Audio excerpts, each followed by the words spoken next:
Oh,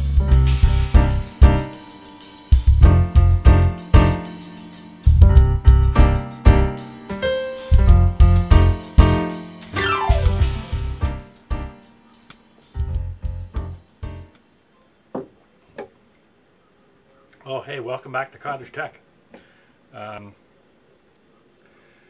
You know, one thing about up here at the cottage, we get lots and lots and lots of wildlife around. We get lots of rodents, we get lots of birds. Obviously the lake is full of fish. Everything from deer, moose, black bear, all the way down to little chipmunks and squirrels, and even down to little mice and voles. And you know something? Sometimes, especially those little ones, you know, they get in the building. And you know, you may be tired of using these stupid things.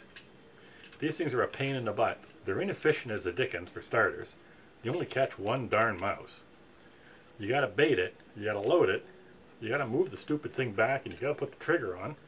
9 times out of 10 it gets you on the finger. And then the mouse comes along and it cleans the bait off, and it doesn't set the trap off. So he just basically laughs at you. You know something? These things are inefficient as the dickens. They're no good. So you know something? I think we can come up with something better. Let's get to work.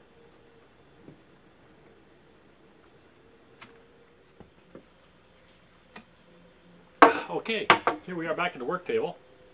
Today we're going to show you how to build the mousey spa. Now, to build a mousey spa, the first thing we need is a bucket. So here we have a bucket. Happens to be an empty pail of ice melter. We used up all the ice melter. Might as well make some use out of the pail. So hey, reduce, reuse, recycle. So we're going to use this as the basis for our mousey spa. We also need a broom handle. Broom handle is going to lay across the top of the mouse spa. And the problem is that the broom handle tends to want to roll off the top of the mouse spa. So we have to make a change to this pail first. We want to put a couple of grooves, a notch in each end of the pail, so that the broom handle sits in it and won't roll off. So in order to do that, don't need big notches, just little ones. So I'm going to use my trusty old bastard file and just there's one, and there's two. There's my 2 notches. So now when I put the broom handle on here, it sits in those notches and it doesn't want to roll off. Now the other thing we need is a can. I go with a tomato juice can because it's a good size. It's a good size diameter, good size lengthwise. You need a long enough can. You'll see why in a few minutes. And besides, we got to kill a few Bloody Marys last night, so hey, what the heck.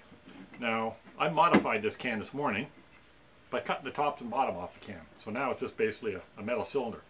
So that metal cylinder, are you starting to see where we're going with this? Yeah, you're kind of figuring it out, aren't you? So there, the can goes on the broom handle like this.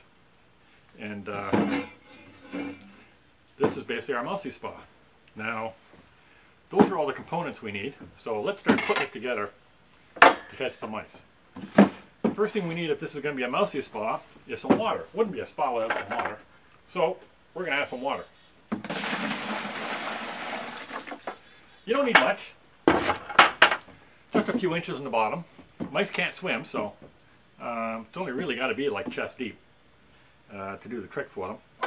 And by the way, if it's winter time and you're worried about this turning into the mousey arena, a little plumbing antifreeze. This is minus 50 degree. A little plumbing antifreeze in there, keep it from freezing up. And this stuff tastes kind of sweet, so the mice like that too. So a little added extra goodness for them. So we got water in our mouse spa. We take our broom handle. We take our tomato juice can, and basically there's our mousey spa. Now we need something to make sure the mice come. So we need to bait it. And nothing sells lunchtime to mice like peanut butter. So we get some peanut butter, and I use smooth. You could use chunky if you want. I don't think the mice have a preference. And we're just going to put a line of peanut butter around the can. You don't need to put too much. Just a line around the can.